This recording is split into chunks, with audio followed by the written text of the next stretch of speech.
Saudaraku yang kekasih di dalam Tuhan Yesus, kita patut bersyukur karena pada hari pertama di tahun 2022 ini, kita bisa berkumpul bersama-sama dan berbakti karena hari pertama ini adalah hari Sabat yang suci. Saudara-saudara, ini satu hal yang sangat istimewa karena kita mulai hari pertama di tahun 2022 dengan Tuhan. Amin, saudara-saudara. Dan firman Tuhan bilang, tetapi carilah dahulu kerajaan Allah dan kebenarannya, maka semuanya akan ditambahkan kepadamu. Saya yakin dan percaya, saudara-saudara, semua kita bersukacita, bergembira karena hari ini adalah tahun baru dan ini adalah hari Sabat. Sekali lagi, saudara-saudara, selamat tahun baru. Belum terlambat untuk menyatakan selamat tahun baru, kan? Jadi selamat tahun baru, dan saya yakin dan percaya untuk 2 minggu ini kita mulai dengan KKR dan kita tiba di hari ke-14 dari KKR kita. Semoga saudara dan saya diberkati Tuhan. Semoga saudara dan saya semakin seperti Tuhan Yesus. Dan kita menjadi orang-orang yang lebih baik, mempersiapkan kita menghadapi tahun yang baru dengan segala berkat Tuhan yang limpah, yang baru buat masing-masing kita. Sebelum kita lanjutkan firman Tuhan pada saat ini, mari kita tunduk kepala dan mari kita berdoa memohon kehadiran Roh Kudus di tengah-tengah kita.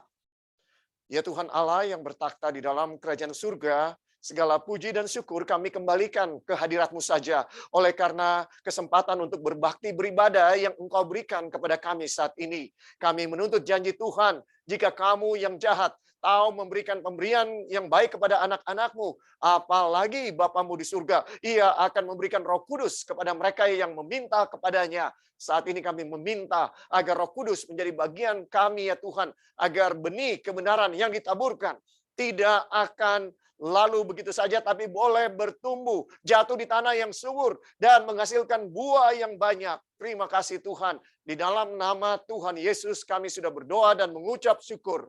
Amin. Saudara-saudara, tadi malam kita sudah mempelajari satu pelajaran yang sangat penting. Ya, saudara-saudara, bahwa di akhir zaman akan ada apa? Penyesatan. Ya, mari kita baca di dalam Matius 24 ayat 3 dan 4 dan 5. Ketika Yesus duduk di atas bukit Zaitun, datanglah murid-muridnya kepadanya untuk bercakap-cakap sendirian dengan dia. Kata mereka, katakanlah kepada kami, bila manakah itu akan terjadi dan apakah tanda kedatanganmu dan tanda kesudahan dunia? Kenapa murid-murid bertanya begini? Karena di dalam ayat 1 dikatakan sesudah itu Yesus keluar dari bait Allah lalu pergi. Maka datanglah murid-muridnya dan menunjuk kepada bangunan-bangunan bait Allah. Murid-murid heran, kenapa Yesus tidak kasih komentar? Bait Allah yang begitu megah dan kebanggaan nasional dan simbol bahwa Tuhan adalah Allah daripada bangsa Israel. Kenapa Yesus tidak memberikan komentar? Kenapa Yesus tidak memberikan komentar? Dia berikan alasannya di dalam ayat 2. Ia berkata kepada mereka, kamu melihat semuanya itu, aku berkata kepadamu, sesungguhnya tidak satu batu pun di sini akan dibiarkan terletak di atas batu yang lain. Kenapa Yesus tidak memberikan komentar? Karena dia tahu bahwa bait suci itu akan hancur. Ya, semua akan diruntuhkan. Tidak ada satu batu pun akan dibiarkan terletak di atas batu yang lain, saudara-saudara. Dan murid-murid gelisah mendengarkan bahwa bait suci akan dihancurkan. Itu sebabnya di dalam ayat 3 yang kita baca ini, katakanlah kepada kami, bila manakah bait suci itu akan hancur. Bagi mereka bait suci tidak mungkin dibiarkan oleh Tuhan hancur, kecuali itu terjadi pada tanda kedatangan-Mu, kedatangan Yesus yang kedua kali, dan itu artinya kiamat atau kesudahan dunia. Saudara-saudara, apa jawaban Yesus di dalam ayat 4? Waspadalah. Dia tidak memulai dengan kata-kata, oh kamu harus lihat ada peperangan, ada gempa bumi, ada kelaparan, ada kerusuhan, ada berbagai-bagai tanda. Tidak, tapi dia mulai dengan kata-kata apa, saudara-saudara? Waspadalah supaya jangan ada orang yang menyesatkan kamu. Wah, saudara-saudara, ini tanda yang paling utama. Waspadalah supaya jangan ada orang yang menyesatkan kamu. Siapa orang yang akan menyesatkan kita? Saudara-saudara, di dalam ayat 5 disebutkan, sebab banyak orang akan datang dengan memakai namaku dan berkata, akulah Mesias, dan mereka akan menyesatkan banyak orang. Tuhan Yesus mengatakan banyak Mesias palsu akan muncul. Ya, Mesias palsu akan muncul. Di dalam ayat 11, tidak ada di slide, tapi di dalam ayat 11 disebutkan, ya, banyak nabi palsu akan muncul dan menyesatkan banyak orang. Kemudian ayat 24 dan 25, sebab Mesias palsu dan nabi-nabi palsu akan muncul dan mengadakan tanda dan mengadakan mujizat-mujizat, ya, dan tanda-tanda yang dahsyat, sehingga sekiranya mungkin mereka menyesatkan orang-orang pilihan juga. Ayat 25, camkanlah aku sudah mengatakannya terlebih dahulu kepadamu. Jadi kita melihat, saudara-saudara, bahwa dari awal di pertengahan, ya, diulang-ulang satu konsep yang sangat penting sehubungan dengan kedatangan Yesus yang kedua kali. Apa konsep yang penting itu? Yaitu akan ada penyesatan. Dan saudara-saudara, kita berpikir bahwa penyesatan yang paling berat itu adalah dari luar. Tidak, saudara. Kenapa? Karena kalau ada orang datang dan berkata kepada saudara, saya ini seorang yang tidak percaya kepada Tuhan Yesus. Apakah saudara akan izinkan dia berbicara kepada saudara atau berkhotbah? Dalam konteks berkhotbah, jemaat pasti tidak akan mengizinkan. Dan setan tahu itu. Itu sebabnya dia tidak menggunakan orang yang bukan Kristen untuk menyesatkan orang Kristen. Tapi dia menggunakan orang Kristen. Saya dan saudara sangat mungkin menjadi penyesat kalau kita tidak menghidupkan kebenaran yang kita klaim, yang kita akui sebagai satu kebenaran. Saudara-saudara, banyak orang Kristen akan menjadi penyesat. Saya berdoa dan berharap tidak ada satupun dari antara kita akan menjadi penyesat. Bagaimana kita bisa menjadi penyesat kalau kita tidak menghidupkan apa yang kita percayai sebagai satu kebenaran? Maka saya dan saudara akan memberikan kesan yang salah kepada orang. Kalau kita bilang jangan berdusta, tapi kita berdusta, maka mereka tidak akan percaya. Wah, ngomong doang. Apapun yang kita khotbahkan, saudara, berapi-api dan luar biasa kita khotbahkan. Tapi ketika saya keluar, saya merokok, orang tidak akan percaya, saudara. Karena apa? Karena perbuatan kita berbicara lebih keras dari kata-kata kita. Jadi, saudara-saudara, amaran Yesus di sini sekaligus, ya, buat kita jangan jadi apa? Penyesat. Selain jangan kita disesatkan, jangan kita juga menjadi apa? Penyesat. Dan saudara-saudara, kalau kita sudah disesatkan, secara tidak langsung, kita akan menjadi penyesat. Dan Tuhan Yesus sehubungan dengan kedatangan Yesus yang kedua kali, memberikan 4 perumpamaan untuk menyatakan bagaimana penyesatan dari dalam itu akan terjadi. Yang pertama, kita sudah pelajari tadi malam, secara ringkas saya mau ulangi, bahwa di dalam Matius 24 ayat 45 sampai 51, ya, kita sudah pelajari tadi malam. Apa perumpamaan yang pertama itu? Perumpamaan yang pertama itu menyatakan kepada saya dan saudara, ya, di dalam Matius 24 ayat 45 sampai 51. Siapakah hamba yang setia dan bijaksana yang diangkat oleh tuannya atas orang-orangnya untuk memberikan makanan pada waktunya. Saudara-saudara, kita sudah pelajari bahwa ini bercerita bukan hanya di masa kita sekarang aplikasinya, tapi terutama saudara-saudara, ini adalah satu kebenaran yang sangat penting pada waktu Yesus ada di atas dunia ini. Siapa hamba yang setia dan bijaksana itu? Dia adalah Yohanes Pembaptis. Karena dia percaya nubuatan 70 kali 7 minggu yang disampaikan oleh Daniel 9. Saudara-saudara, dia percaya Yesus adalah Mesias. Sehingga ketika Yesus datang untuk dibaptis di sungai Yordan, di dalam Yohanes 1 ayat 29, Yohanes berkata, lihatlah anak domba Allah yang menanggung dosa seluruh dunia. Yohanes Pembaptis tanpa keraguan mengatakan bahwa Yesus adalah anak domba Allah. Anak domba Allah istilah yang sangat spesifik di dalam Alkitab untuk menyatakan Mesias. Jadi, saudara-saudara tidak heran, banyak sekali murid-murid Yohanes Pembaptis yang bergabung menjadi murid-murid Yesus. Ya, Yohanes Pembaptis itulah hamba yang setia dan bijaksana. Dia tahu pekabaran yang harus dia sampaikan pada waktunya. Waktu Yesus datang, dia tahu dia harus sebutkan Yesus adalah anak domba Allah, saudara-saudara. Dialah hamba yang setia dan bijaksana.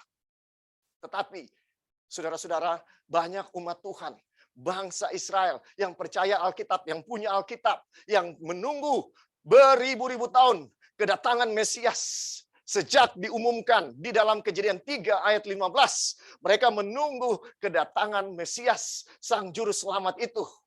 Tetapi ketika Yesus datang, mereka berkata, Tuanku tidak datang-datang. Dan mereka mulai makan minum dengan pemabuk-pemabuk. Bukan cuma makan minum dengan pemabuk-pemabuk, mereka mulai memukul hamba-hamba yang lain.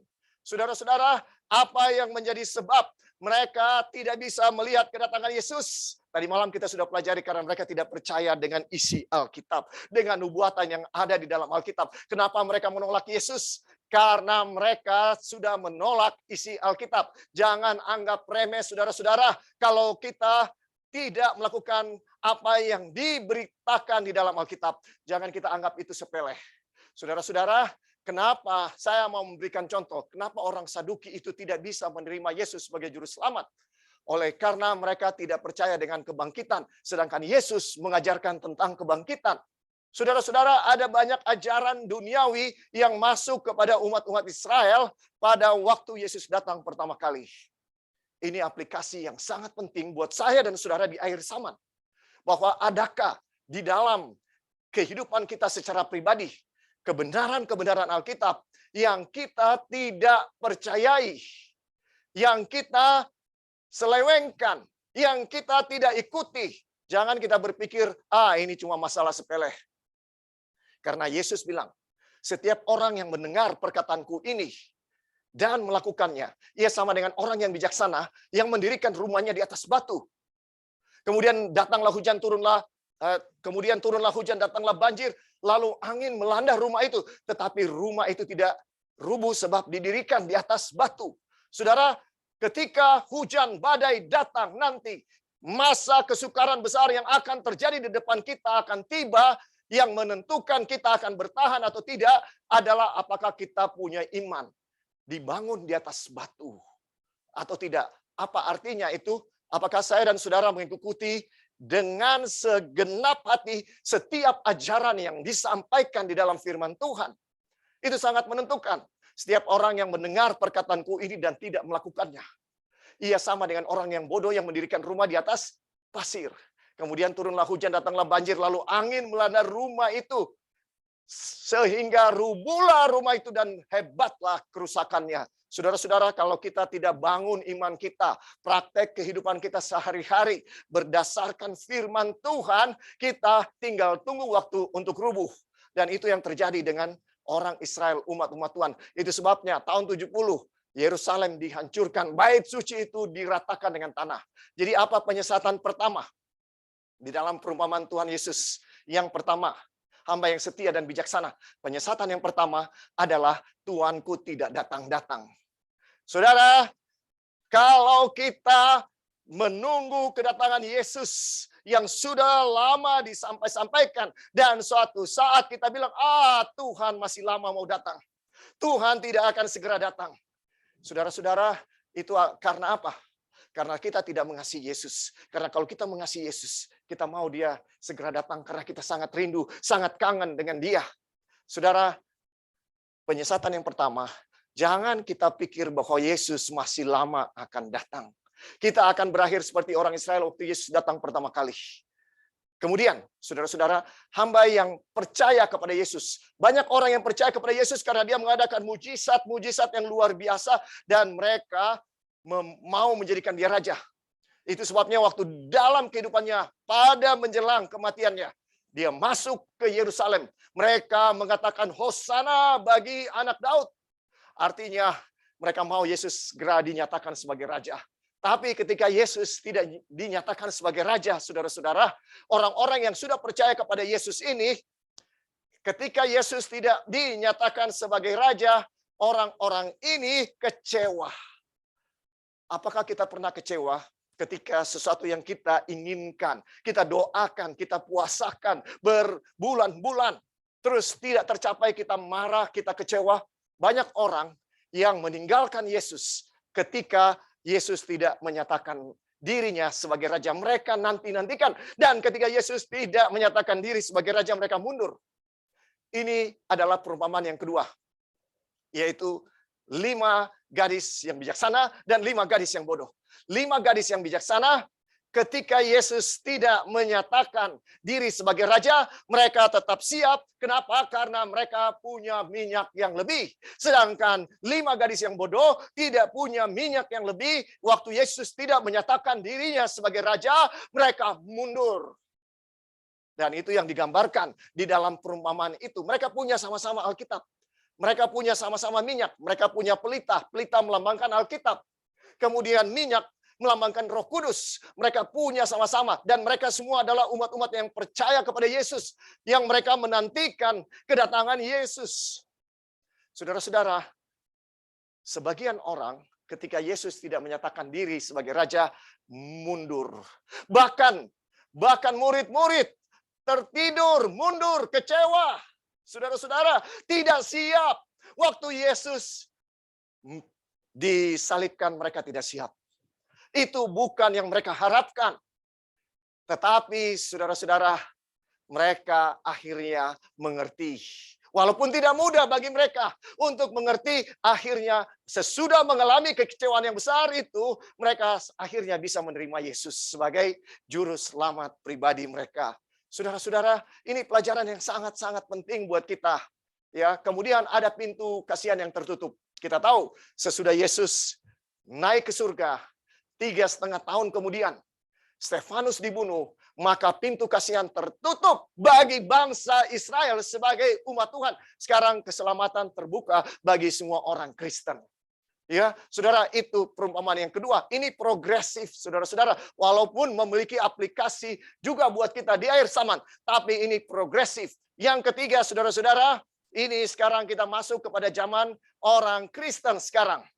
Ya, digambarkan bahwa Tuhan itu pergi ke negeri yang jauh. Apa artinya dia pergi ke negeri yang jauh? Dia sudah naik ke surga. Tuhan Yesus sudah naik ke surga. Dan hamba-hambanya orang Kristen yang dia tinggalkan di atas dunia ini, kepada mereka diberikan talenta. Dengan maksud apa? Supaya mereka bekerja untuk menyelamatkan jiwa-jiwa. Ya, saudara-saudara, tapi di antara orang Kristen ini ada yang tidak bekerja. Ada yang bekerja, ada yang tidak bekerja. Kemudian saudara-saudara, sesudah waktunya dia datang untuk mulai mengadakan perhitungan.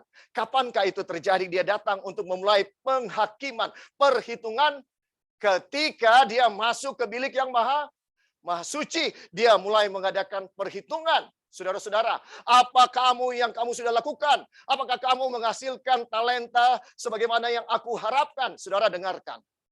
Tuhan akan mengadakan perhitungan kepada setiap kita dengan harta yang dia percayakan. Karena talenta itu melambangkan harta. Talenta juga melambangkan waktu. Talenta juga melambangkan segala kemampuan yang Tuhan sudah berikan kepada kita, baik secara alami maupun yang kita pelajari. Saudara-saudara, Tuhan akan menuntut setiap talenta yang dia percayakan. Dia berikan talenta itu bukan untuk kita sombongkan, bukan untuk kita miliki, tapi untuk melayani supaya banyak jiwa dibawa masuk ke dalam kerajaan surga. Hamba yang punya 1 talenta, dia simpan untuk dirinya sendiri. Dan dia iri, kenapa yang lain dapat lebih banyak daripada saya? Dan akhirnya dia merasa Tuhan tidak adil. Saudara, bagaimana? Apakah kita sering merasa seperti itu? Bahwa tidak adil, kehidupan saya susah. Orang lain kok tidak setia sama Tuhan, tapi mereka kok makmur aja, senang-senang aja, bahagia saja. Saudara, ingat, apapun yang Tuhan percayakan kepada saya dan saudara, itu adalah bagian kita. Nikmati dan syukuri. Jangan kita iri kepada berkat Tuhan yang diberikan kepada orang lain. Itu tidak bermanfaat secara rohani buat saya dan saudara. Amin, saudara-saudara. Dan saya mau sampaikan sesuatu yang saya tidak sampaikan tadi malam. Dari 4 perumpamaan ini, saudara-saudara, hanya di perumpamaan ini, di mana Tuhan memberikan, memang selalu ada 2 kelompok. Tetapi di perumpamaan talenta ini, ya kalau saudara perhatikan, ada 3 orang, 3 hamba. Yang lain cuma 2. Walaupun 3 hamba ini sebenarnya cuma 2. Karena ada yang melakukan, ya mengerjakan talenta itu dan menghasilkan 2 kali lipat. Yang satu tidak berhasil mengerjakan dan dia menyimpannya. Ya, pernahkah saudara berpikir kenapa? Kenapa yang satu dapat 5? Jelas kalau yang 5 kita mengerti bahwa ini mewakili yang 5 gadis yang bijaksana. Sekarang ini adalah orang Kristen, ya, yang percaya kepada Yesus. Sementara orang Israel, orang Yahudi sudah bukan lagi umat Tuhan karena mereka menolak Yesus. Ya, sekarang 5 ini adalah umat Tuhan yang menerima Yesus sebagai juru selamat pribadi dan mereka menerima nubuatan 70 kali 7 minggu yang menubuatkan tentang Yesus. Iya, sekarang ada yang bekerja dan ada yang tidak bekerja. Tapi aplikasi yang dalam 5 jadi 10. 2 jadi 4.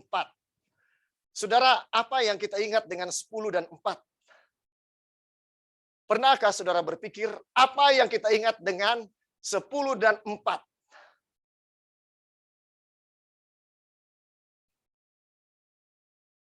Coba kita berpikir dalam-dalam. Ya, Tuhan sedang menghakimi saya dan saudara. Dan penghakimannya berdasarkan 10 hukum. Berdasarkan 10 hukum.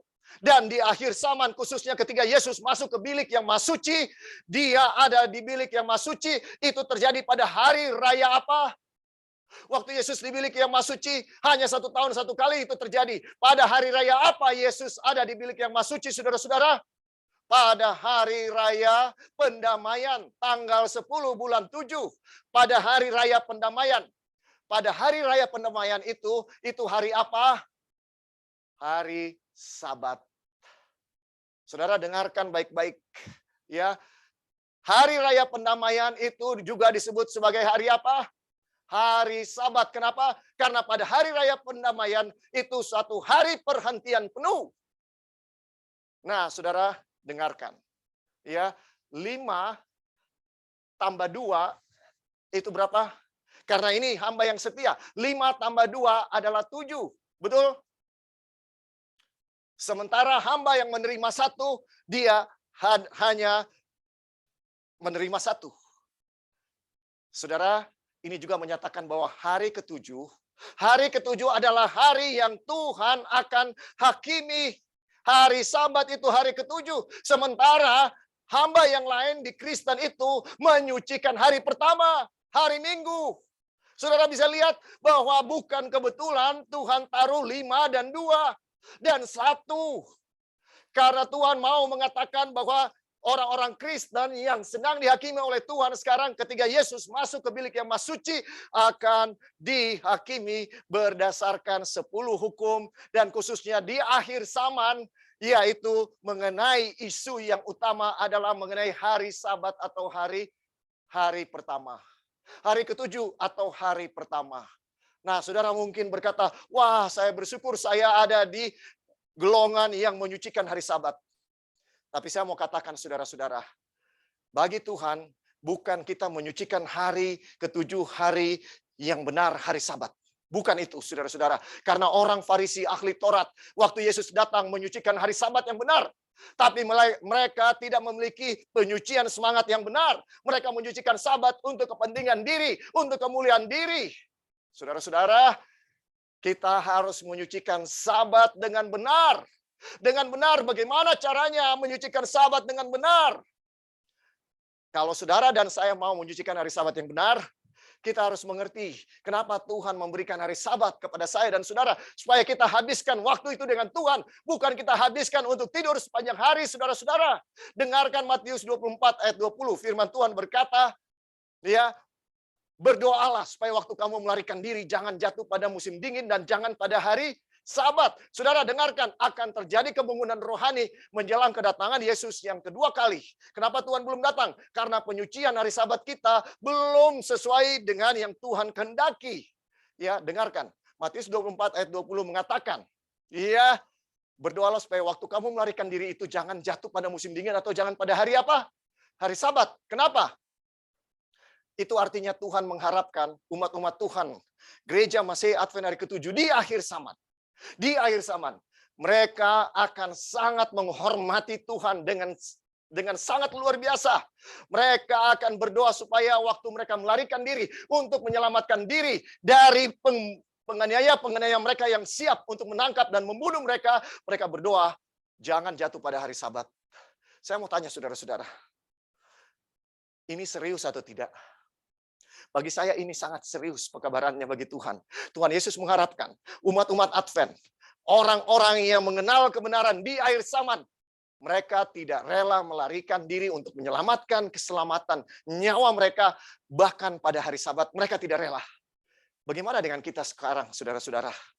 Kita orang yang sangat dalam bahaya menyesatkan diri sendiri. Kenapa? Karena kita merasa bahwa kita menyucikan hari Sabat yang benar. Kita menyucikan hari Sabtu yang benar sesuai dengan Alkitab. Kita merasa aman, tapi kita tidak peduli bagaimana cara kita menyucikan Sabat itu.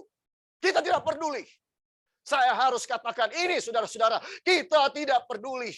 Yang penting saya menyucikan hari Sabat yang benar, hari ke-7.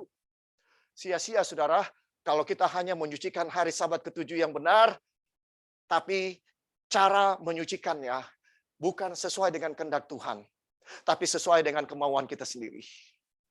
Saudara, hari sudah jauh malam. Hari sudah jauh malam.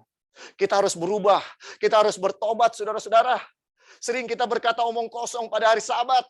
Saudara, satu anggota bilang, pendeta coba dengar pembicaraan orang-orang Advent kalau hari Sabat lagi potluck. Apa yang dibicarakan? Apakah firman Tuhan yang dibicarakan? Apakah hal-hal rohani yang dibicarakan? Atau yang dibicarakan adalah apa yang mereka akan bikin minggu depan?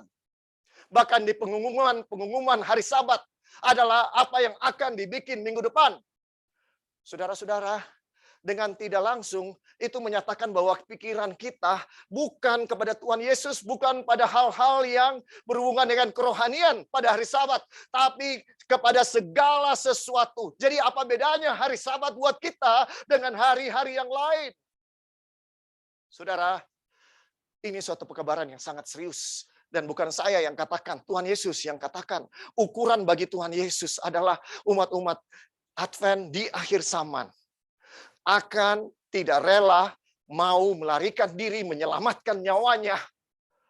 Bahkan untuk menyelamatkan nyawanya pada hari Sabat. Dan tahukah saudara, siapa golongan yang selamat waktu Yerusalem itu hancur? Siapa golongan yang selamat waktu hari Sabat, waktu Yerusalem itu hancur? Orang Kristen. Orang Kristen yang menyucikan hari Sabat. Karena pekabaran Matius 24 ayat 20 diberikan kepada orang Kristen pada zaman Yesus. Yang Yesus katakan dan mereka percaya nubuatan Yesus. Yang mengatakan, kalau kamu melihat pembinasa keji berdiri di tempat kudus menurut firman yang disampaikan oleh Nabi Daniel. Dan mereka melihat tentara Roma tahun 67 datang mengepung Yerusalem. Mereka lari keluar. Waktu itu entah kenapa sampai hari ini tidak diketahui oleh para sejarawan kenapa orang Roma mengundurkan diri tahun 67. Dan waktu mereka mengundurkan diri, orang-orang Kristen keluar dari kota Yerusalem. Saudara, ya, 5 gadis yang bodoh itu adalah orang yang sebenarnya sudah percaya kepada Yesus. Tetapi oleh karena kepentingan duniawi, oleh karena motivasi kepentingan diri, mereka akhirnya ditolak oleh Tuhan. Sangat sedih. Dan sekarang orang-orang Advent yang sudah mengenal kebenaran, yang menyucikan hari Sabat, tapi dengan motif yang salah melakukan hal yang sama. Ya, saudara-saudara, Yesus sedang ada di bilik yang Maha Suci. Dia sedang memeriksa setiap motivasi kita. Dan motivasi kita harus berdasarkan kasih. Tidak ada yang lain, saudara-saudara. Harus berdasarkan apa? Berdasarkan kasih. Kenapa? Sekalipun aku membagi-bagikan segala sesuatu yang ada padaku, bahkan menyerahkan tubuhku untuk dibakar. Tetapi jika aku tidak memiliki kasih, sedikit pun tidak ada faedahnya bagiku. Kita bisa kelihatan melakukan hal-hal yang baik, yang positif, yang berguna bagi orang lain. Tapi kalau motif kita bukan karena kasih, di dalam penghakiman Tuhan, kita tidak akan bisa diterima oleh Tuhan. Jadi ini waktu yang sangat serius. Menunjukkan bahwa kita mengasihi Tuhan. Kita harus menunjukkan kita mengasihi Tuhan dalam setiap tingkah laku, perkataan, perbuatan kita. Saudara, penyesatan yang terjadi betul-betul yang paling berbahaya adalah dari dalam diri kita. Dan sesudah Yesus ada di bilik yang maha suci, maka perumpamaan tentang kambing dan domba adalah perumpamaan yang terakhir. Apa penyesatan yang ada di sana?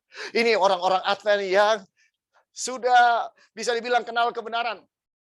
Tetapi kambing dan domba menyatakan ketidaktulusan. Yang sudah mengenal kebenaran, menerima kebenaran Advent, mengetahui segala perintah-perintah yang ada. Dan kelihatannya benar. Tapi ketika Yesus datang kedua kali, ya, perumpamaan ini bukan menyatakan kedatangan Yesus yang kedua sebenarnya. Perumpamaan kambing dan domba menyatakan tentang kedatangan Yesus yang ketiga sesudah 1000 tahun. Ya, saudara-saudara, nah, itu sebabnya di sana dikatakan raja itu. Yesus sudah dikatakan sebagai raja dan dia mulai memisahkan di sebelah kanan adalah domba, sebelah kiri adalah kambing. Apa yang membuat perbedaan? Saudara-saudara, segala sesuatu yang kamu lakukan kepada orang yang paling hina ini, dari saudaraku, Yesus menyamakan dirinya dengan siapa? Dengan orang yang paling hina. Orang yang paling kelihatan tidak ada apa-apanya buat kita. Bahkan tadi malam saya aplikasikan ini kepada orang yang menyakiti kita.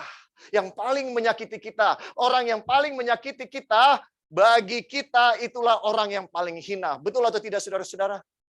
Ya.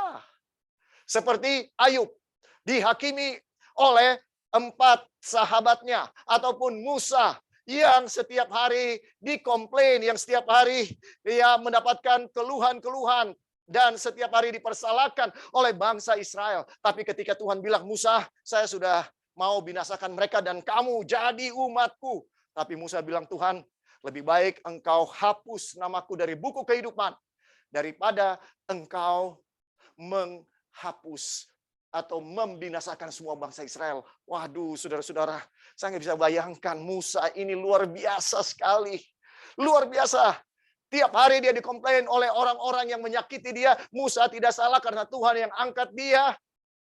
Tapi Musa berdoa kepada Tuhan, minta kepada Tuhan, jangan binasakan orang-orang ini. Saudara, Musa memberikan teladan yang sangat luar biasa. Ya, Yesus adalah lambang dari karakter Musa. Yesus juga rela mati, saudara-saudara, buat saya dan saudara. Dia rela mati. Artinya dia rela mati untuk kekal. Dia rela untuk binasa selama-lamanya. Yang penting saya dan saudara bisa selamat. Dia siap untuk mati selama-lamanya, sama seperti Musa. Dan inilah karakter Yesus. Bagaimana mungkin kita tidak mengasihi dan mencintai Tuhan kita yang sangat tulus ini.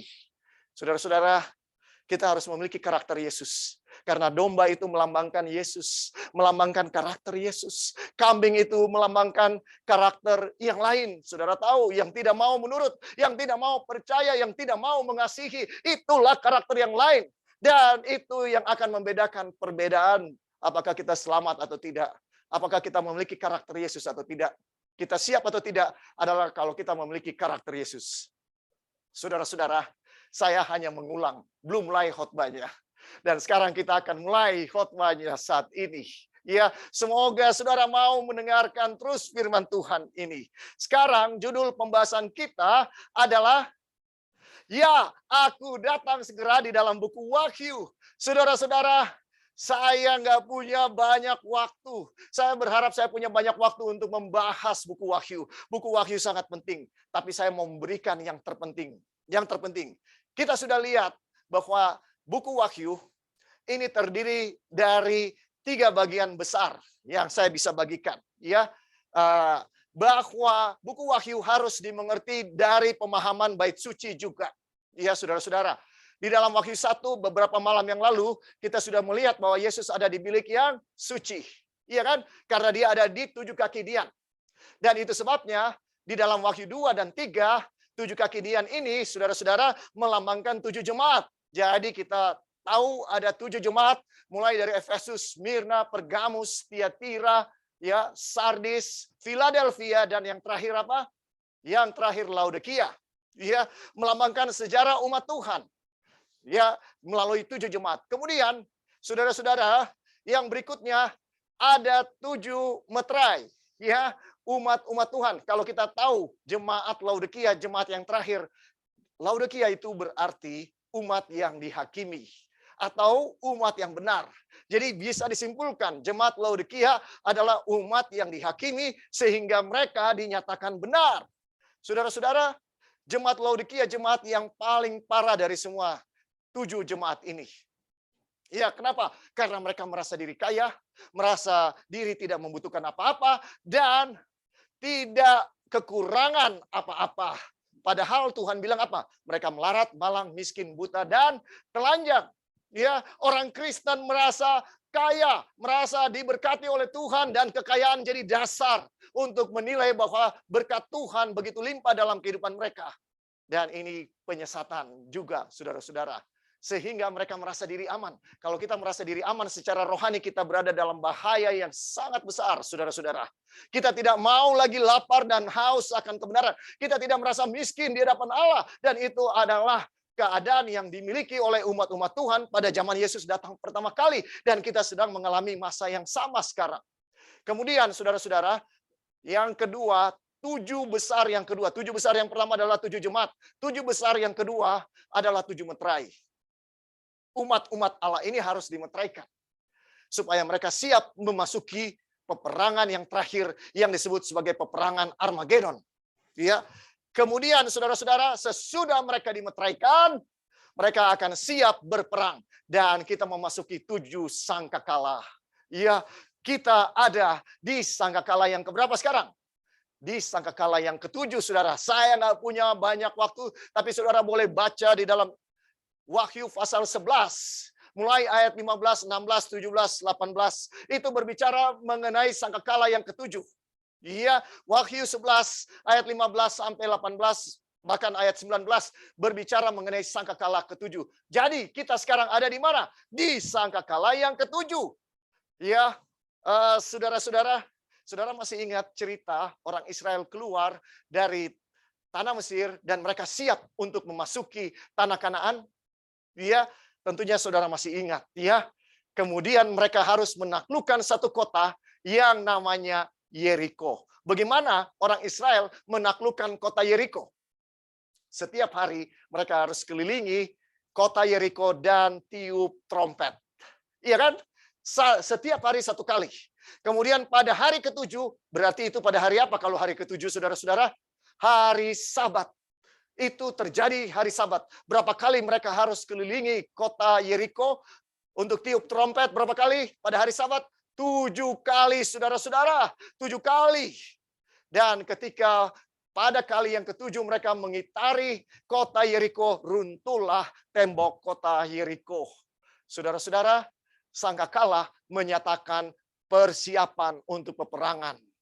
Sangkakala juga menyatakan kemenangan. Sesudah imam besar melakukan penyucian bait suci di hari raya pendamaian, saudara-saudara, maka imam besar itu akan keluar. Dan ketika dia keluar, dinyanyikan lagu kemenangan, ditiuplah trompet, saudara-saudara. Itu adalah satu sukacita, kemenangan yang besar. Saudara-saudara, kita akan menghadapi kemenangan yang besar itu, ya, dan kita lihat apa yang paling penting dari buku Wahyu. Bagi saya, yang paling penting dari buku Wahyu ini berhubungan dengan kata-kata Yesus di dalam Matius 24 ayat 15. Mari kita lihat, ya, penyesatan yang terjadi dilakukan oleh seseorang yang disebut oleh Tuhan Yesus sebagai pembinasa keji. Matius 24 ayat 15, kita kembali kepada ayat ini. Jadi, apabila kamu melihat pembinasa keji berdiri di tempat kudus, menurut firman yang disampaikan oleh Nabi Daniel, para pembaca hendaklah memperhatikannya. Saudara-saudara, Tuhan Yesus mau kita tahu di akhir zaman itu siapa pembinasa keji itu. Ya, itu adalah sesuatu yang sangat penting. Ya, siapa pembinasa keji itu? Oke, mari kita lihat. Di dalam buku Daniel, ya, saudara-saudara, ada di dalam Daniel 2, patung Daniel 2, kemudian yang di sebelah kanan yang saudara lihat di layar saudara itu adalah Daniel 7. Intinya sama. Ini berbicara mengenai 4 kerajaan. Kepala dari emas dan singa di dalam Daniel 7 melambangkan kerajaan apa? Babylon. Kemudian dada dari perak dan beruang di dalam Daniel 7 melambangkan kerajaan Medo Persia.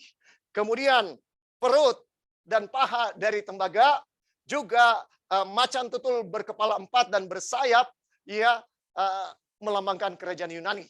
Dan kaki besi dan binatang yang keempat yang sangat menakutkan dan mendahsyatkan melambangkan kerajaan Roma kafir. Ya, kenapa kita sebutkan Roma kafir? Karena kemudian Roma menjadi apa? Kristen. Jadi ini fase yang pertama, Roma kafir. Di zaman ini, ya, sekarang kita baca fokus daripada kedua nubuatan Daniel 2 dan Daniel 7 adalah kerajaan yang keempat. Fokusnya ada di kerajaan yang keempat. Kenapa? Karena itu yang paling penting. Karena di dalam kerajaan yang keempat, Tuhan Yesus akan datang. Ke-10 tanduk itu di dalam Daniel 7 ayat 24, ke-10 tanduk itu adalah ke-10 raja yang muncul dari kerajaan itu. Sesudah mereka akan muncul seorang raja. Dia berbeda dengan raja-raja yang dahulu dan akan merendahkan 3 raja. Ya, jadi fokusnya adalah di binatang yang keempat ini, dia akan punya 10 tanduk. 10 tanduk itu melambangkan 10 raja atau 10 kerajaan. Kemudian akan muncul satu tanduk kecil yang akan mengalahkan 3 tanduk. Nah, tanduk kecil ini yang menjadi fokus nubuatan. Karena dari tanduk kecil inilah datang si pembinasa keji itu. Ya, saudara-saudara, mari kita lihat selanjutnya ayat yang ke-20. Nah, kita lihat ini 10 kerajaan ini adalah slide berikutnya. Ya, kalau saudara lihat, ya, di slide berikutnya ada 10 kerajaan yang merupakan pecahan dari kerajaan Roma. Nah, sebagian ahli sejarah bilang, "Woi, kerajaan Roma bukan cuma 10." Saya tidak peduli, saudara-saudara, ada yang bilang 20, ada yang bilang 30, tapi fokus Alkitab sebenarnya kepada 3 kerajaan yang akan dikalahkan oleh si tanduk kecil atau si antikristus, ya, yang merupakan pembinasa keji atau manusia durhaka yang disebutkan oleh Rasul Paulus di dalam 2 Tesalonika pasal 2. Ya, saudara-saudara, fokusnya sebenarnya kepada 3 kerajaan, ya, yang akan dikalahkan. Ini adalah, ya, Roma tidak pernah dikalahkan oleh kerajaan yang kelima, saudara-saudara. Tapi di Roma hancur, Roma kafir hancur oleh karena mereka terbagi-bagi, mereka tidak lagi bersatu.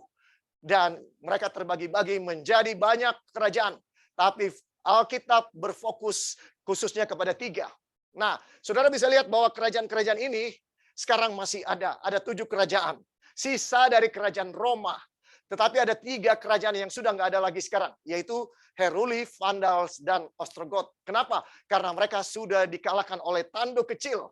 Dan ini fungsinya hanya supaya kita bisa melihat siapa itu tanduk kecil. Nah, ini kerajaan Roma, saudara-saudara, kalau saudara perhatikan, ya, pada zaman kerajaan Roma, ya, dia berkuasa dari tahun 168 sebelum Masehi sampai 476. Ini ahli sejarah yang membagi kategorinya sampai tahun 476 sesudah Masehi. Dari tahun 167 sebelum Masehi sampai 476 sesudah Masehi. Di zaman Roma, Yesus datang. Itu sebabnya kerajaan yang keempat ini sangat penting. Itu yang menjadi fokus. Dan siapa yang membunuh Yesus? Dialah antikristus itu. Siapa yang membunuh Yesus, saudara-saudara? Yang membunuh Yesus adalah bangsa Yahudi ditambah dengan bangsa Roma. Ya, kenapa? Karena bangsa Yahudi, bangsa Israel, umat Tuhan dijajah oleh Roma. Dan mereka tidak bisa membuat keputusan untuk membunuh Yesus. Mereka harus pergi ke siapa? Mereka harus pergi ke Pilatus. Karena mereka tidak punya otoritas untuk mengeluarkan hukuman mati. Mereka harus pergi ke Pilatus. Dan dengan demikian, Yesus dibunuh oleh kekuatan yang kita sebut kekuatan agama dan kekuatan politik. Gabungan dari kekuatan agama. Para pemimpin-pemimpin agama, bahkan imam besar, meminta kepada Pilatus supaya Yesus dihukum mati. Bahkan rakyat banyak bilang, kami memilih Yesus daripada Barabas. Barabas adalah usaha terakhir daripada Pilatus, karena dia melihat Yesus tidak bikin kesalahan apa-apa. Tapi Yesus adalah korban politik dari ketidaksenangan orang-orang yang merupakan pemimpin-pemimpin agama. Kenapa? Karena orang banyak lebih suka mendengarkan Yesus berkhotbah daripada mereka berkhotbah. Saudara-saudara, ini kelihatan hal yang sepele, tapi ini bukan hal yang sepele. Iri itu sangat berbahaya, saudara-saudara. Yesus mati karena dia dicemburui oleh pemimpin-pemimpin agama yang melihat umatnya mulai pergi kepada Yesus, lebih suka dengan Tuhan Yesus daripada dengan mereka. Saudara-saudara, jangan kita ulangi hal yang sama. Ya, Yesus adalah korban dari konspirasi antara pemimpin agama dengan pemimpin politik bersatu. Jadi, kalau begitu siapa antikristus itu? Siapa pembinasa keji itu? Roma ditambah dengan pemimpin agama Yahudi. Umat Tuhan sendiri. Waktu itu bangsa Yahudi masih umat Tuhan. Ya, skenario yang sama ini akan terjadi di akhir zaman, saudara-saudara. Itu sebabnya kita perlu pelajari ini, apa yang sudah terjadi dulu, karena ini skenario yang akan terulang. Ini Alkitab nubuatkan akan terulang, saudara-saudara. Ya, mari kita lihat di dalam Daniel 2 ayat 41. Ya, dan seperti Tuhan kulihat kaki dan jari-jarinya, sebagian dari tanah liat tukang periuk, dan sebagian lagi dari besi. Itu berarti bahwa kerajaan itu terbagi. Memang kerajaan itu juga keras seperti besi. Sesuai dengan yang Tuhan kulihat, besi itu bercampur dengan tanah liat. Jadi kerajaan Roma punya dua fase. Fase Roma kafir, kemudian nanti berdasarkan nubuatan Alkitab, kita akan lihat fase keduanya itu fase apa. Saya tampilkan King James Version bahasa Inggris karena ada perbedaan dengan bahasa Indonesia. Apa perbedaannya?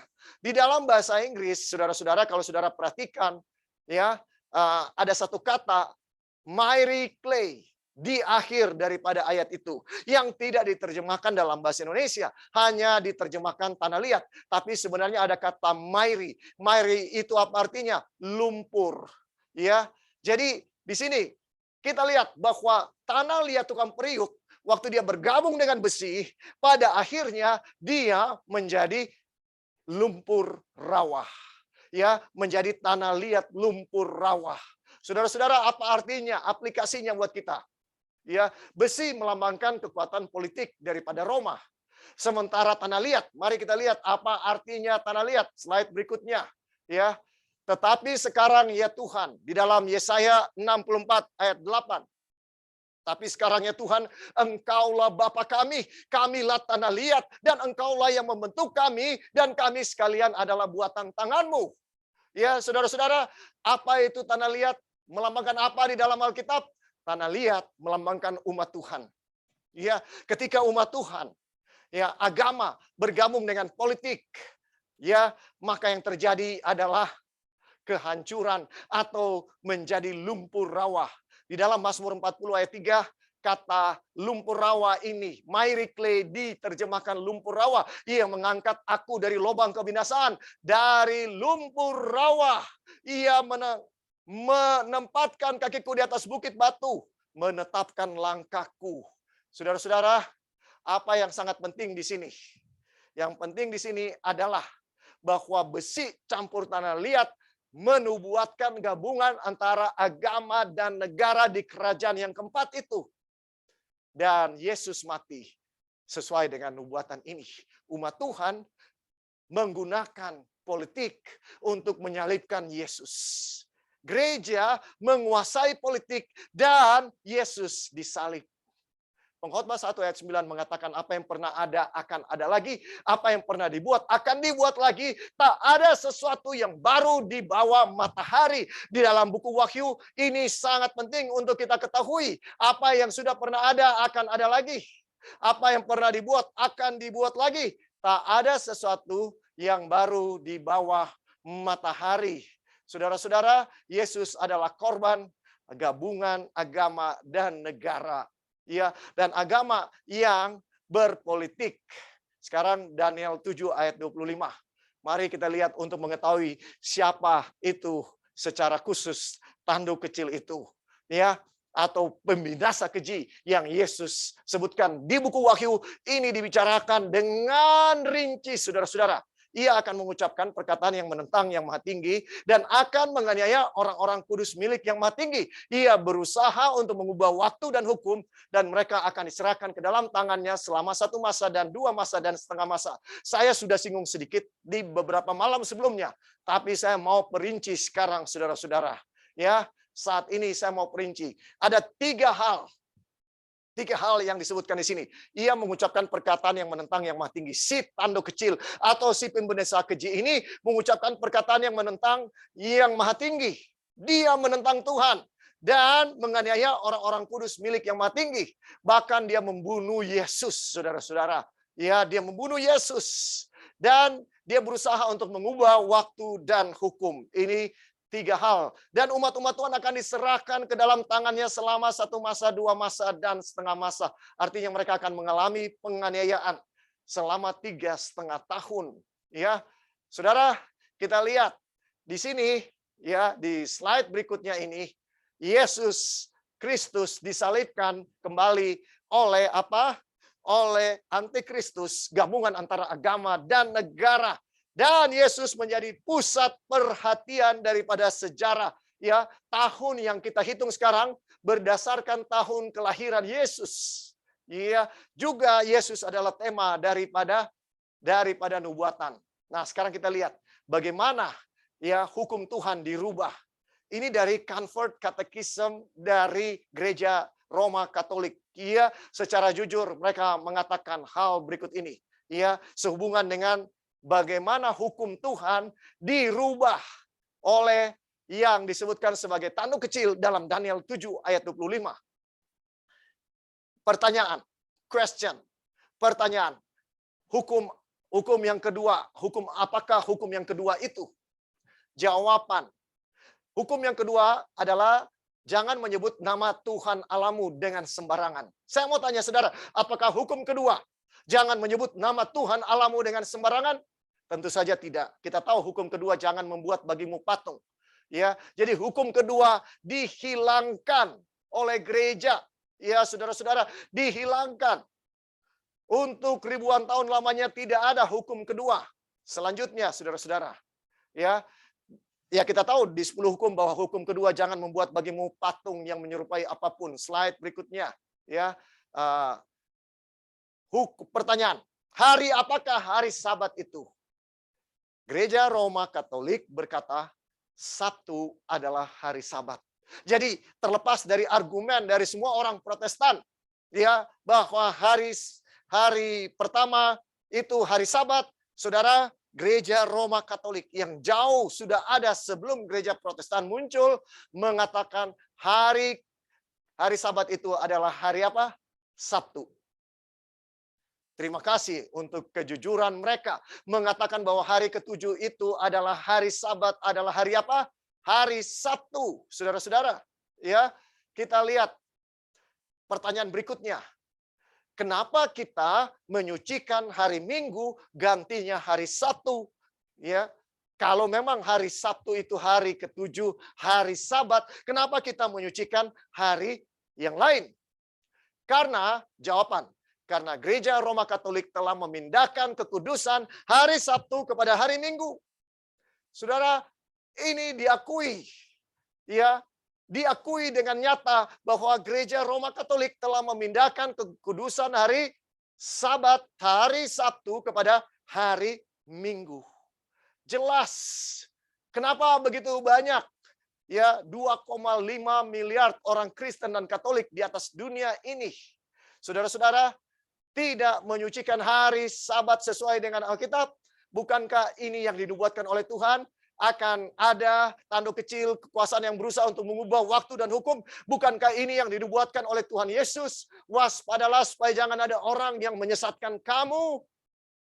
Kemungkinan hal paling berani, perubahan yang paling revolusioner yang gereja pernah lakukan terjadi pada abad pertama. Hari Kudus, hari Sabat, dirubah bukan berdasarkan petunjuk dari Alkitab. Saudara, kita bersyukur Kita punya kebenaran firman Tuhan. Sehingga kita tahu bahwa ini penyesatan yang besar. 2,5 miliar penduduk di atas dunia ini, orang Kristen dan Katolik, tidak menyucikan hari yang Tuhan telah tentukan. Tuhan Yesus sendiri. Kita mengaku pengikut Yesus sendiri. Tuhan Yesus bilang, karena anak manusia adalah Tuhan atas hari Sabat.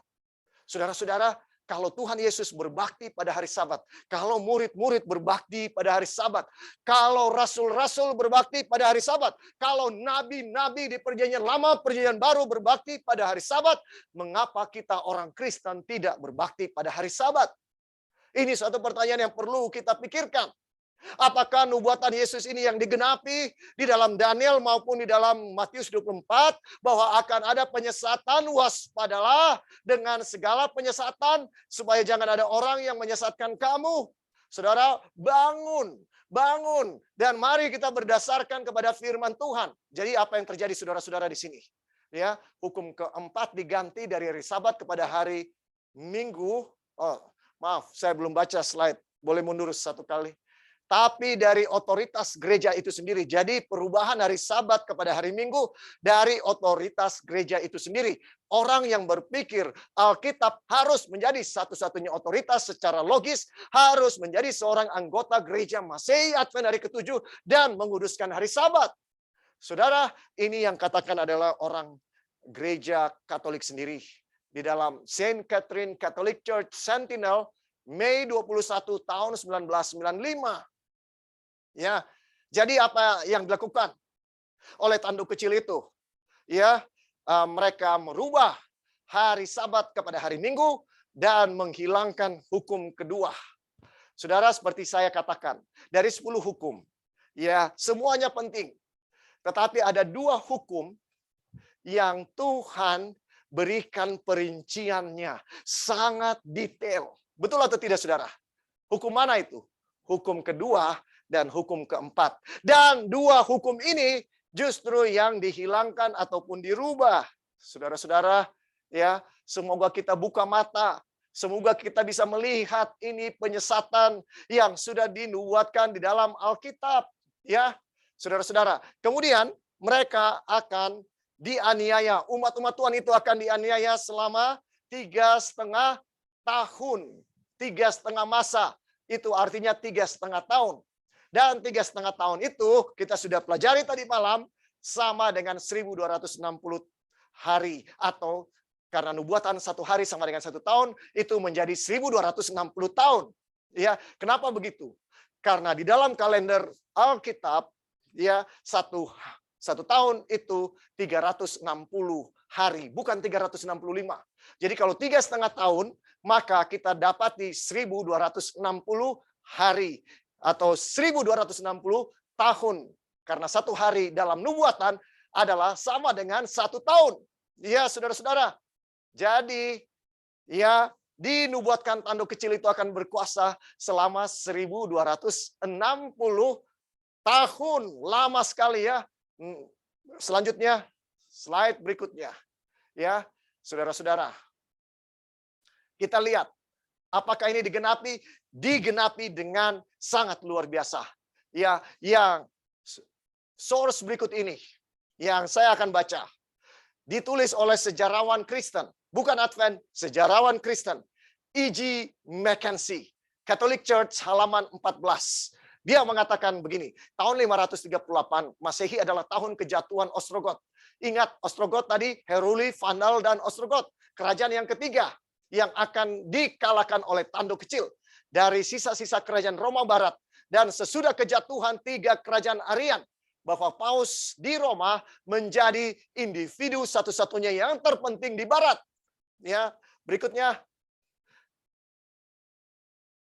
Kepala dari organisasi gereja yang teratur dengan ajaran gereja yang didefinisikan dengan seksama dan potensi yang besar untuk pengaruh politik. Saudara, sejarawan ini mengatakan bahwa kepala gereja tapi punya potensi yang besar untuk pengaruh apa? Politik. Kita sudah lihat tadi di dalam Daniel 2 yang dikatakan besi bercampur dengan tanah liat. Saudara-saudara, belasan penulis telah menyatakan bahwa penerus dari kerajaan Roma kuno adalah gereja Roma Katolik. Saudara-saudara, ini dikonfirmasi oleh sejarah. Apa yang dibuatkan oleh Alkitab. Luar biasa firman Tuhan. Itu adalah terang bagi kaki kita. Ya saudara-saudara.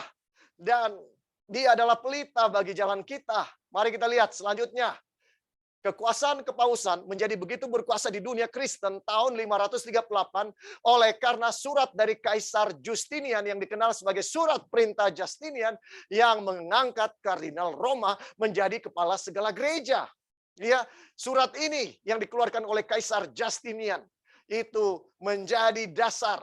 Ya, saudara-saudara, itu memberikan itu memberikan kepada kepausan kekuasaan politik, sipil, dan gerejani. Saat ini surat ini menjadi bagian dari program Justinian, dasar dari kerajaan, dan tahun Paus Vigilius naik takhta di bawah perlindungan militer dari Belisarius. Saudara, apa yang dibilang oleh Daniel 2 ayat 41 dengan luar biasa digenapi ketika ada gabungan antara agama dan negara. Ya, Paus menjadi seorang yang sangat berkuasa, menggabungkan kekuatan politik dan kekuatan gereja dan sipil. Mari kita lihat tahun 1798 apa yang terjadi. Sesudah 1260 tahun kemudian, dengan ajaib, dengan luar biasa, nubuatan digenapi, dan Alkitab tidak pernah salah, saudara. Tahun 1798, siapa dia yang dimaksud? Berthier. Siapa Berthier? Dia adalah tentara atau panglima dari Napoleon Bonaparte. Ya, mereka punya alasan untuk memasuki Roma karena satu warga negara Prancis dibunuh di Roma. Ya, dan itu yang menjadi alasan bagi mereka untuk mengagresi Roma, memasuki Roma, menghapus sistem pemerintahan kepausan dan membangun kekuasaan sekuler. Tahun 1798 berakhirlah masa kekuasaan daripada Paus. Ya, saudara-saudara, dia tidak punya lagi kekuasaan politik. Dia masih eksis sampai sekarang, tapi dia tidak punya lagi kekuasaan politik sebagaimana yang dia nikmati. Jadi, saudara-saudara, kerajaan yang keempat itu punya dua fase. Fase pertama adalah Roma kafir, fase kedua adalah Roma Kristen, ketika Roma menjadi Kristen. Dan Roma Kristen juga punya dua fase. Fase pertama yaitu gabungan antara agama dan negara. Yang pertama kita sudah lihat dari tahun 538 sampai tahun 1798. Ya, itulah fase pertama. Dan Alkitab menubuatkan di masa yang akan datang, ketika agama dan negara ini akan bersatu lagi, maka yang terjadi adalah kekuasaan Paus akan dipulihkan sebagaimana pada tahun 538 sampai 1798. Dan itulah inti daripada buku Wahyu, saudara. Wahyu memberikan amaran kepada kita di masa yang akan datang. Di slide berikut kita bisa simpulkan apa yang kita sudah pelajari dari buku Daniel, tapi sebenarnya dilanjutkan ke buku Wahyu. Daniel dan Wahyu ini nggak bisa dipisahkan, saudara-saudara, waktu kita mempelajarinya. Kita lihat Babylon dari tahun 605 sebelum Masehi sampai 539. Kemudian Made Parsi yang dilambangkan dengan beruang dan dada dari perak dari tahun 539 sebelum Masehi sampai tahun 331 sebelum Masehi. Kemudian kerajaan yang ketiga adalah Yunani dari tahun 331 sebelum Masehi sampai tahun 168 sebelum Masehi. Kerajaan yang keempat yang merupakan fokus dari nubuatan Daniel dan Wahyu, Roma kafir dari tahun 168 sebelum Masehi sampai tahun 476 Masehi, tarik Masehi. Kemudian Roma kepausan. Ya, waktu Roma jadi Kristen, Roma kepausan, fase pertamanya adalah dari tahun 538 sampai 1798. Itulah binatang pertama di dalam Wahyu pasal 13. Kemudian fase keduanya, dia akan dipulihkan. Ya, saudara-saudara, kekuasaan politiknya yang sekarang sedang hilang, dia akan dipulihkan dari binatang yang kedua di dalam Wahyu pasal yang ke-13. Dan ketika kekuasaannya dipulihkan, maka Tuhan akan datang.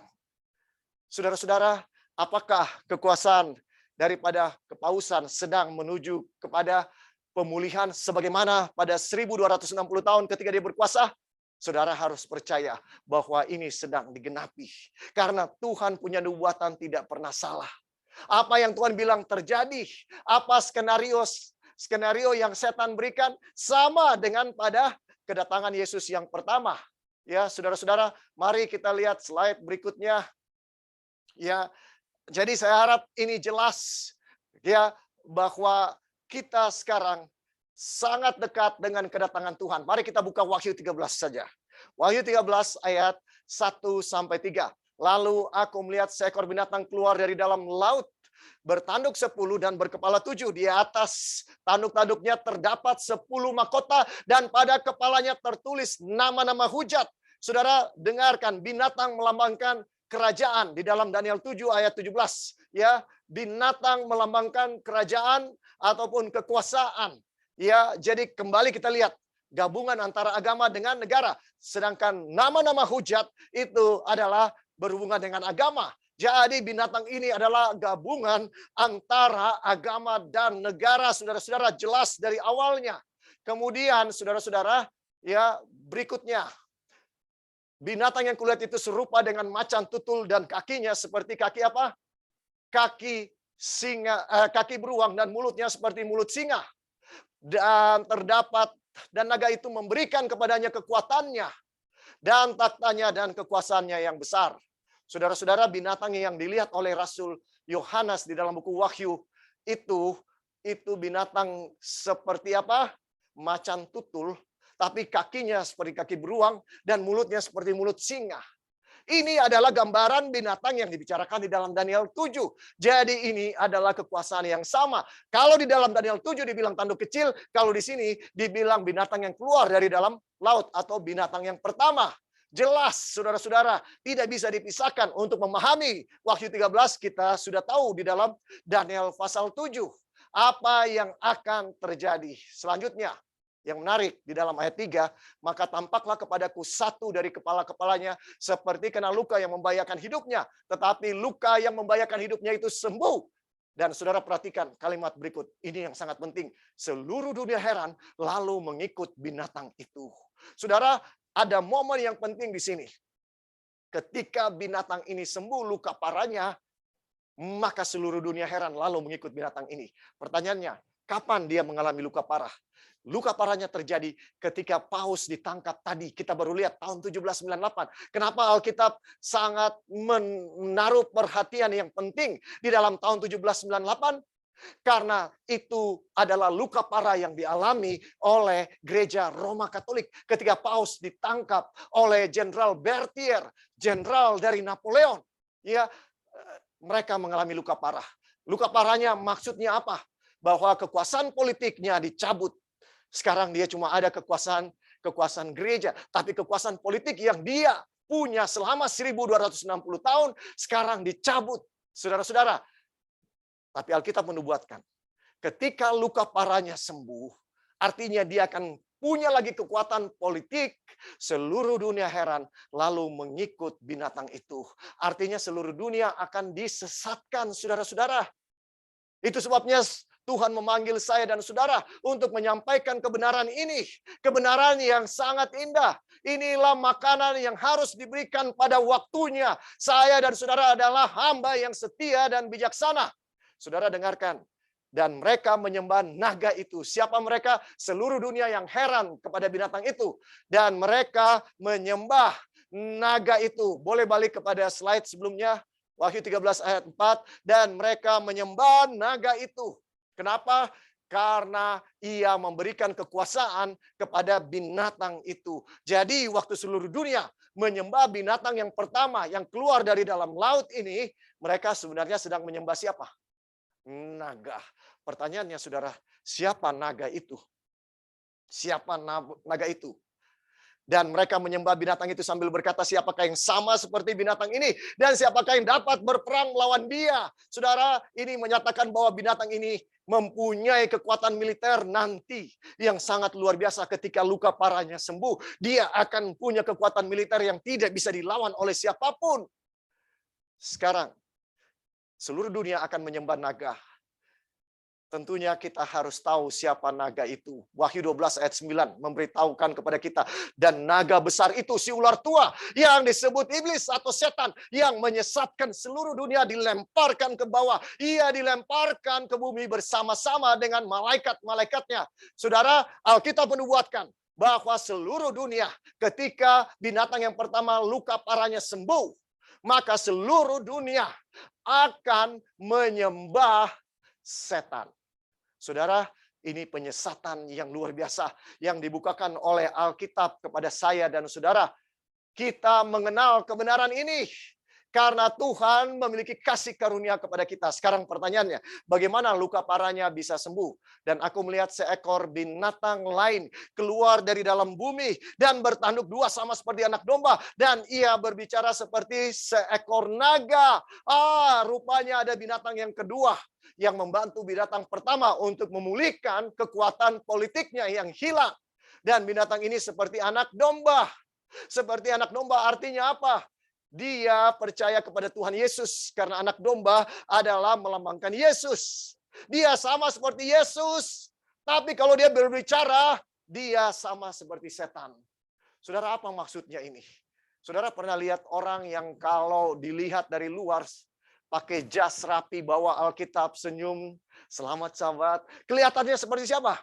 Seperti anak domba, seperti Yesus. Tapi waktu dia bicara, di gereja dia bisa berbicara seperti siapa? Naga, kasar. Ataupun dia bicara halus-halus, tapi dia bilang, iya, dia kan memang biasa begitu. Dia kan selalu iri sama saya. Dia kan selalu memang tidak senang sama saya. Walaupun lembut bicaranya, saudara, tapi negatif yang dia bilang. Saudara, jangan sampai kita seperti binatang ini. Kelihatannya seperti Yesus dari luar orang Kristen, tapi waktu bicara tidak menunjukkan karakter Yesus, tapi karakter yang lain. Saudara, mari kita lihat bagaimana binatang yang kedua ini akan memulihkan kekuasaan daripada binatang yang pertama, kekuasaan militernya. Dan ia menyebabkan sehingga kepada semua orang kecil atau besar, kaya atau miskin, merdeka atau hamba, diberi tanda pada tangan kanannya atau pada dahinya.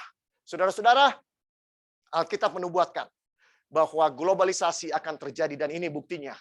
Ya, karena ada suatu masa di mana akan ada suatu kekuasaan antikristus yang menyebabkan semua orang tidak bisa jual atau beli kecuali dia punya tanda pada tangan kanannya atau pada dahinya.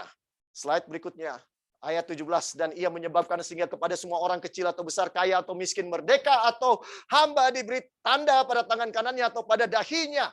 Saudara-saudara, akan tiba suatu masa di masa yang akan datang dan kita melihat bahwa tanda-tanda ke sana sudah sementara menuju ke sana, saudara-saudara. Ya, dunia sedang menuju kepada satu era yang disebut sebagai cashless society. Apa artinya? Bahwa dunia tidak akan lagi menggunakan uang cash. Ya, saudara, kita bayar parkir saja sekarang ditanya, Pak, flash atau cash? Dan dunia sedang menuju kepada sana. Kepada masa di mana kita tidak lagi akan menggunakan uang. Dan di luar negeri ini, di banyak tempat di luar negeri sudah digunakan, saudara-saudara.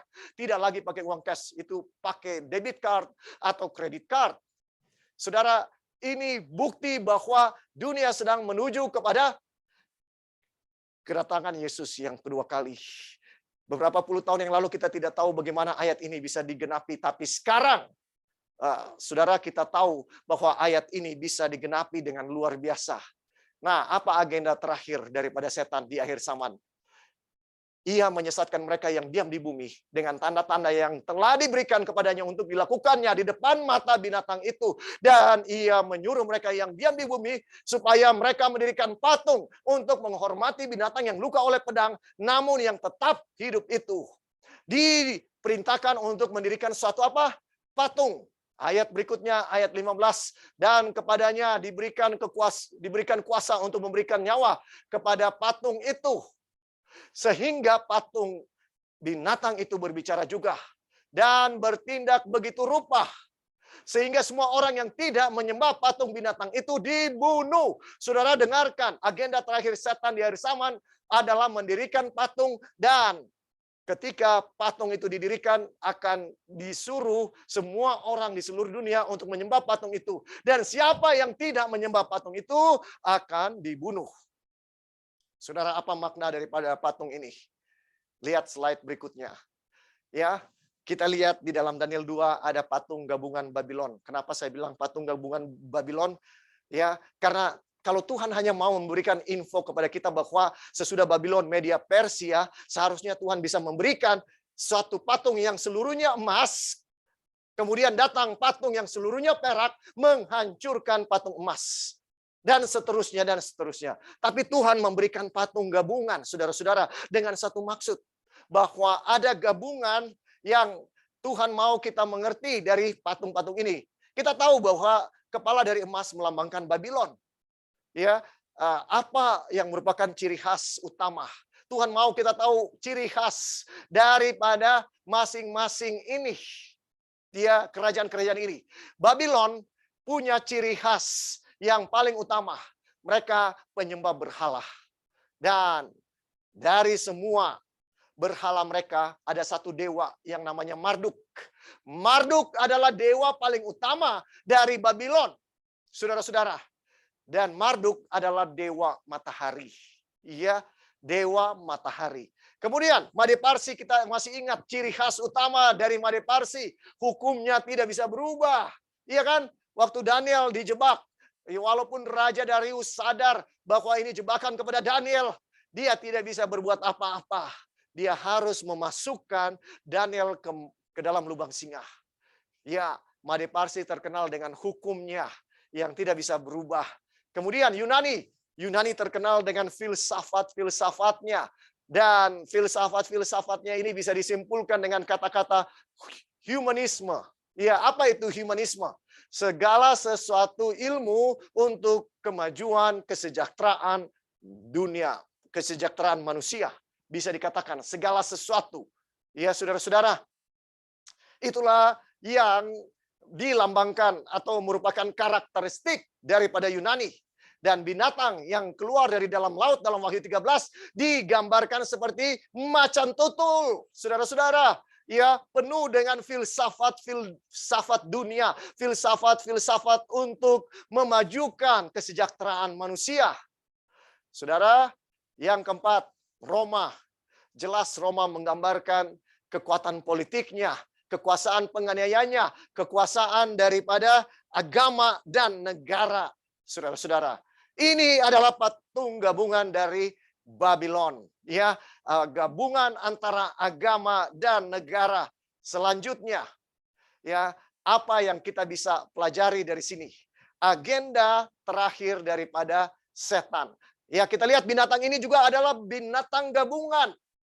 Tidak berdiri sendiri-sendiri. Artinya ciri khas masing-masing ada dan bergabung untuk melakukan penyesatan yang terakhir. Dengan dahsyatnya, saudara-saudara, dengan berbahayanya. Kita lihat slide berikutnya. Ya, agenda terakhir setan kalau kita mau gabungkan semuanya adalah penyembahan berhala khususnya kepada dewa matahari. Dan dewa matahari disembah pada hari yang keberapa, saudara-saudara? Hari pertama.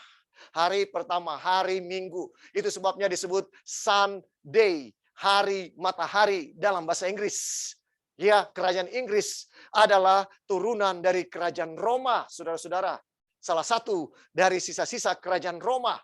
Iya, Roma dapat dari mana itu penyembahan berhala kepada dewa matahari? Dari Babel, saudara-saudara. Ya, kemudian hari penyembahan kepada dewa matahari ini akan dipaksakan, diundang-undangkan dengan hukum Made Parsi yang tidak bisa berubah. Itu yang kita baca tadi. Setiap orang yang tidak menyembah patung akan dibunuh. Tentu saja patung yang dimaksud, saudara-saudara, bukan patung secara harafiah. Karena tidak mungkin ada patung yang bisa didirikan setinggi apapun dan bisa dilihat oleh seluruh orang di atas dunia. Tapi ini adalah simbol. Patung adalah media penyembahan. Hari Sabat juga adalah media penyembahan kepada Tuhan. Saudara-saudara, dan setan sedang bikin satu hari Sabat yang palsu. untuk menyesatkan seluruh dunia, dan orang-orang Kristen, umat-umat pilihan Tuhan bahkan akan disesatkan, saudara-saudara. Yang ketiga, mereka akan membenarkan undang-undang hukuman mati ini dengan filsafat Yunani. Saudara-saudara, kita melihat sejak pandemi ini berlangsung, pembenaran-pembenaran bisa dilakukan untuk apa? Untuk menyelamatkan manusia, menyelamatkan jiwa.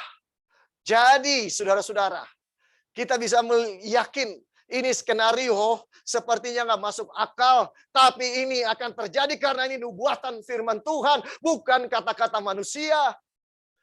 Saudara, kekuasaan Roma akan dipakai untuk memaksa semua orang berbakti pada hari Minggu. Patung itu melambangkan perbaktian kepada hari Minggu. Saudara, inilah inti daripada buku Wahyu yang mau disampaikan kepada saya dan saudara.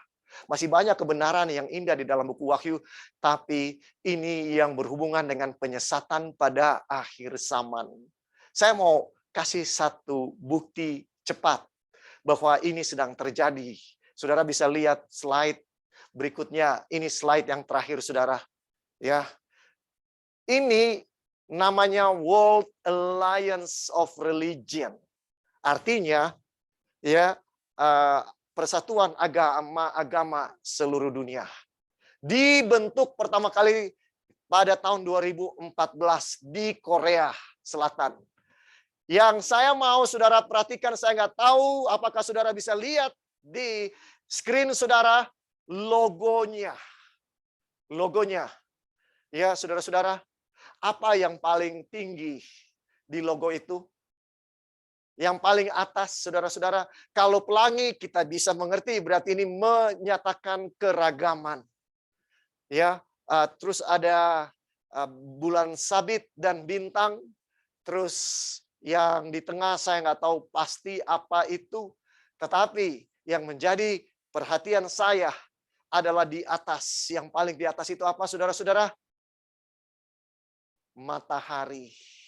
Matahari, ada usaha yang sedang dilakukan untuk mempersatukan semua agama di atas dunia ini. Dan Alkitab menyatakan bahwa itu yang akan terjadi di akhir zaman. Seluruh dunia akan menyembah binatang itu. Dan waktu mereka menyembah binatang itu, tanpa sadar mereka sedang menyembah setan. Dewa matahari yang mau ditonjolkan untuk disembah. Waktu Yesus datang pertama, umat-umat Tuhan disesatkan untuk menyalibkan Yesus. Pada waktu Yesus datang kedua, umat-umat Tuhan disesatkan untuk menyembah dewa matahari. Tapi saudara katakan, oh saya tidak menyembah dewa matahari, saya berbakti pada hari ketujuh, hari Sabat. Tapi saya mau bilang saudara-saudara, apapun yang kita cintai lebih daripada Tuhan Yesus, itu adalah patung yang sementara kita bangun. Dengan kata lain, dosa adalah patung yang sedang kita sembah setiap hari. Itu bisa hiburan dunia, itu bisa lagu-lagu dunia, itu bisa segala praktek-praktek kehidupan yang tidak sesuai dengan firman Tuhan. Saudara-saudara dengarkan, ya, 2000 tahun pertama dalam sejarah dunia, ketika anak-anak Allah melihat anak-anak manusia, mereka tertarik dan mereka mengadap semua. Ya, mereka menikahi semua anak-anak manusia. Anak-anak manusia melambangkan keturunan Kain. Anak-anak Allah adalah keturunan daripada Set, Enos. Dan ketika anak-anak Allah bergabung dengan anak-anak manusia, yang terjadi adalah kejahatan bertambah-tambah di atas dunia. Kemudian waktu 2000 tahun kemudian, Yesus ada di atas dunia ini tepat pada saat di mana umat-umat Tuhan sudah betul-betul sama dengan dunia. Mengambil cara-cara hidup dunia. Dan 2000 tahun kemudian, saudara-saudara, setiap 2000 tahun kalau kita lihat dari awal sejarah dunia, ada hal besar yang terjadi. Ya, 2000 tahun pertama air bah datang. 2000 tahun kemudian Yesus datang. Dan semua terjadi di saat umat-umat Tuhan meninggalkan kebenaran dan bergabung dengan dunia. Saudara, apakah kita sementara menyaksikan hal yang sama di akhir zaman ini? Ketika lagu-lagu dunia dibawa ke dalam gereja, ketika praktek-praktek yang ada di dunia dibawa ke dalam gereja, ketika kita lakukan itu, saudara-saudara, Tuhan Yesus sementara datang. Tuhan Yesus datang karena buat apa garam itu? Kalau dia sudah hilang asinnya, tidak ada gunanya selain dibuang dan diinjak-injak orang. Saudara dengarkan. Setan sedang tahu waktunya sedang singkat. Sudah singkat, sudah sangat singkat. Dia tahu waktunya sudah sangat singkat. Berapa lama lagi kita harus menanti kedatangan Yesus? Semua tergantung saya dan saudara. Ini tahun 2022, tanggal 1 Januari. Mari kita bangun komitmen yang baru dengan Tuhan dan sungguh-sungguh berubah. Kita mau mempelajari firman Tuhan dengan sungguh-sungguh. Bukan sekedar kebiasaan, bukan sekedar formalitas, tapi kita mau punya hubungan yang intim dengan Tuhan Yesus.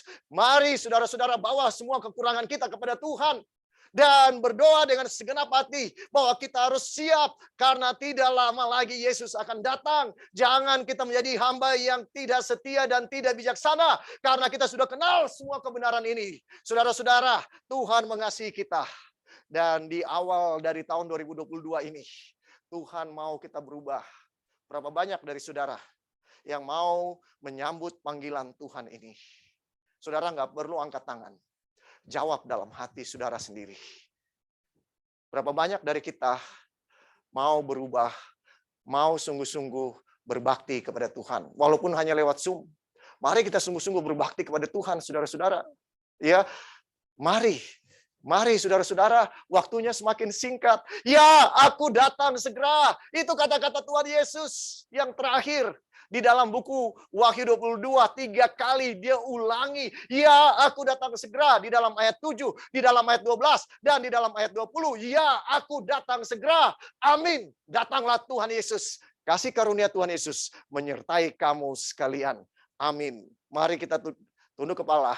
Mari kita berdoa. Tuhan, terima kasih karena kasih karunia-Mu yang begitu besar kepada kami. Di tahun 2021 ini, di hari pertama, biarlah kami berkomitmen sungguh-sungguh kepada Tuhan. Untuk menyadari bahwa waktunya sudah semakin singkat.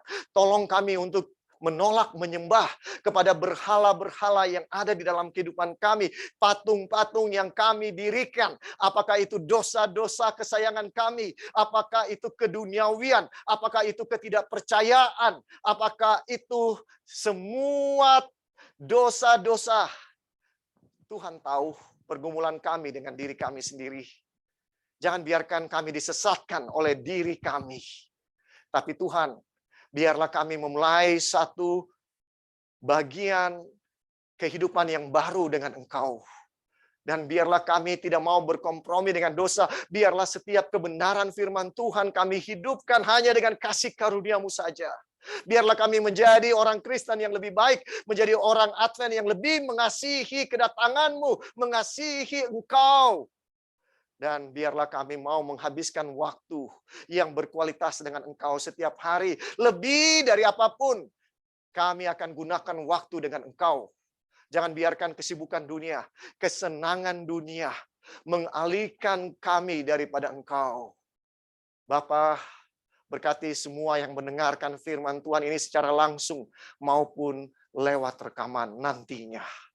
Biarlah kami semua akan semakin mencintai Engkau, akan semakin memiliki karakter seperti Engkau. Dan ketika Engkau datang pada hari yang besar itu, kami semua akan diangkat masuk ke dalam kerajaan surga, hidup selama-lamanya dengan Engkau. Oh, betapa mulianya dan betapa besarnya hari itu. Sebelum itu tiba, sertai kami ya Tuhan. Ia yang memberikan kesaksian tentang semuanya ini berfirman, "Ya, aku datang segera." Amin. Datanglah Tuhan Yesus. Kasih karunia Tuhan Yesus menyertai kita sekalian dari sekarang sampai Maranatha. Amin.